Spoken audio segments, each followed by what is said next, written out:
Bonjour à tous, aujourd'hui dans Tous les chemins mènent à vous, destination l'extrême sud du département de la Charente-Maritime. Nous sommes en pleine Saintonge, bienvenue à Montguillon.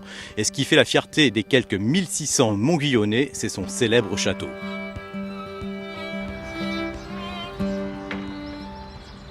Cette forteresse médiévale est inscrite au monument historique. Alors Montguillon, on ne peut pas le dissocier de ce château. En effet, le bourg de Montguillon, c'est un bourg castral qui est venu se développer au pied de la forteresse médiévale. La particularité d'ailleurs, c'est qu'à Montguillon, il n'y a pas d'église, puisque l'église allait à 700 mètres du bourg. Pourquoi il a été détruit ? Il a été détruit, alors d'abord il a été abandonné dès la fin du XVIIe siècle, parce que la famille Chabot-Rohan, qui en devient propriétaire, n'habite plus les lieux. D'ailleurs, le descendant, le prince de Soubise, lui, il habite carrément à Paris, c'est quand même bien mieux. Mais ensuite, ce château, on commence à le vendre en pierre dès le XVIIIe siècle, et puis ensuite, la foudre va tomber dessus à l'extrême fin du XVIIIe siècle, y mettant le feu. Et à partir de là, évidemment, le bâtiment va tomber en ruine. Et au XIXe, comme c'est un bâtiment privé, d'ailleurs à tel point qu'il est carrément abandonné, il n'apparaît même pas sur le cadastre napoléonien. Alors le château, il est propriété de la commune depuis 1958. Et donc aujourd'hui, on est en pleine réhabilitation. On a un projet de restauration complète du site pour pouvoir le rendre à nouveau visitable, parce qu'en fait, bien qu'on ait des ruines, on arrive encore à lire comment étaient organisés finalement les lieux. C'est un peu l'emblème de la ville, et d'ailleurs, on s'en est bien rendu compte en 1982, puisque étant petit, j'ai connu ce château, enfin cette tour entière, et malheureusement, en janvier 1982, tout le pont qu'on a ici s'est effondré, et ça, les Montguillonnais ont quand même été très attristés. Qu'est-ce que le kaolin ?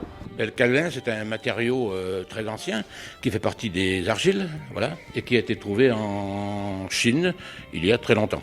Et chez nous, on n'appelle pas ça du kaolin, mais de l'argile et entre autres de la terre blanche. Parce que le kaolin a vraiment marqué Montguillon. Ah oui, on peut dire que ça a commencé par ici vers 1910, beaucoup plus tôt ailleurs en France, mais ça fait plus de 100 ans que la région, les gens vivent effectivement de ce produit. Il y a eu énormément de carrières, voilà, il y en a de moins en moins, parce que la gestion des carrières est différente du début du siècle, enfin du début du XXe siècle, voilà.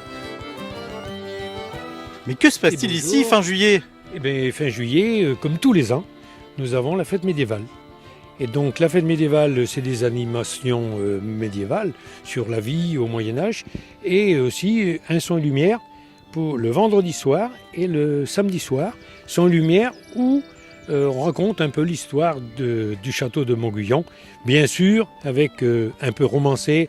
On a un décor naturel qui est assez grand, on appelle ça la vieille dame, la tour de Montguillon, qui nous sert de circulation. Alors, on a une centaine, 120 adhérents à peu près, et une centaine qui jouent. Parce qu'après, il y a les couturières, il y a toutes les autres personnes qui sont chargées d'accompagner.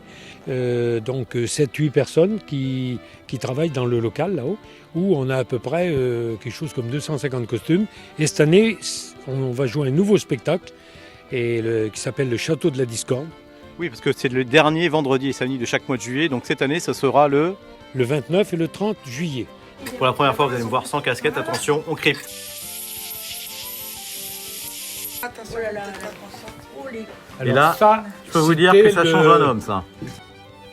J'espère que cette découverte de Montguillon vous aura plu. Il y a encore plein de belles choses à découvrir dans cette ville dynamique.